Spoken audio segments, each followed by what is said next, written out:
और 1/1.5 तक की टाइल है दीवार पर, फर्श पे 2x2 तक की, वहाँ पे तो न्यू कंस्ट्रक्शन में 305। अब बात आती है कि भाई साहब मेरा बाथरूम बनना है, बाथरूम में मैं नहाऊंगा भी, धोऊंगा भी, पानी भी रहेगा 24 घंटे, है ना, तो वहाँ पे हमें लगाना है 315। घर के अंदर 305, बाथरूम है, बड़ी टाइल है, 10 फीट की हाइट तक भी लगानी है, शावर तक लगानी है, फुहारा तक लगानी है, 315। और फ्रंट एलिवेशन 335। ठीक है ठेकेदार जी। अब बात आती है कितना टाइम है, कितने टाइम में सेट हो क्या टाइम कितना लेती है सेटिंग में? भैया सेटिंग टाइम देखो, मान के चलो आप 24 घंटे तो दोगे 24 घंटे तो सब देना चाहिए।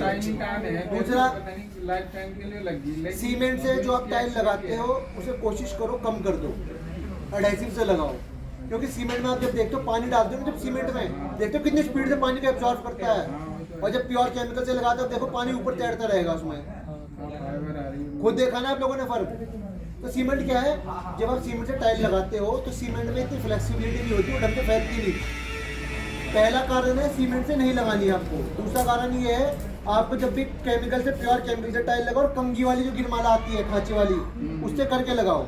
उससे क्या होगा, नीचे टाइल के नीचे पूरे में माल फैलेगा, तो टाइल कभी खोखली नहीं बोलेगी। ठीक है जी। अब एक कंडीशन थी होगी, नई टाइल थी, आपने 5-35 से लगा दी। अब कुछ साइट ऐसी मिलेगी, कस्टमर कहेगा बोला जी बाबू जी मेरी ये पुरानी टाइल हो गई खराब, पर मैं धूल मिट्टी नहीं चाहता, मोतरवाने का झंझट नहीं चाहता, इस टाइल के ऊपर टाइल लगा दो।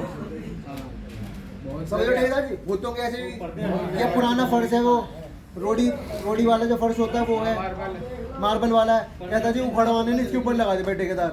तो उसमें करोगे क्या, कुछ नहीं करना, पहले जो सरफेस है उसको हल्का सा रफ करेंगे, रफ करने के बाद उसको धो लेंगे, साफ कर लेंगे, और फिर अपने जो बैग बताया था 315, उसको आप टाइल के ऊपर टाइल भी लगा सकते हो, उसी काम के लिए है। तो आप उसे बताओ कस्टमर को कि भैया ऐसा भी केमिकल आता है कि आपको अगर पुरानी टाइल नहीं हटानी, इसी के ऊपर चिपका देंगे।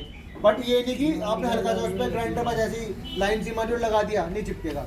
उसको अच्छी तरह ऊपर जो चिकनाहट है, ग्लेजिंग है, ग्लेज लगी होती है, उसको हटाना पड़ेगा, धोना पड़ेगा, धूल मिट्टी हटानी पड़ेगी, साफ सफाई करनी पड़ेगी, फिर आप टाइल के ऊपर टाइल चिपका लो।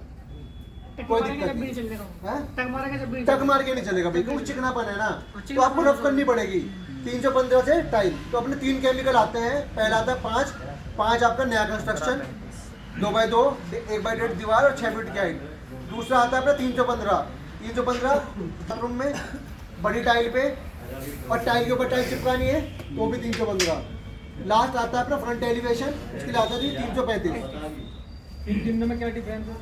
बता तो दिया भाई, 5 में आप 2x2 तक की टाइल लगा सकते अगर 5 में लगा रहे उसकी जगह 15 या कोई 335 ही लगवा डायरेक्ट ही लगा दे, बाथरूम में 335 लगा दे डायरेक्ट, और कोई दिक्कत नहीं।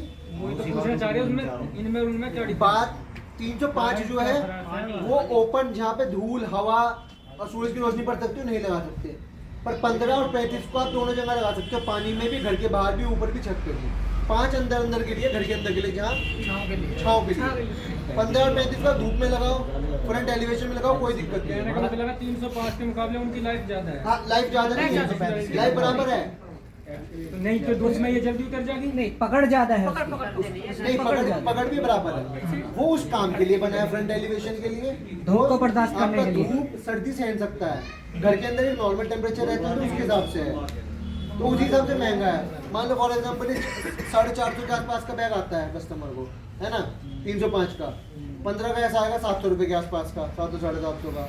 35 का आएगा वही 1300-1400 रुपये के आसपास का बैग। वो डिपेंड करता है कैसे, क्योंकि फ्रंट एलिवेशन में इतना काम नहीं होता, थोड़ा बहुत ही काम होता है, 10-15 बैग का, तो ले सकता है, ऐसी बात है।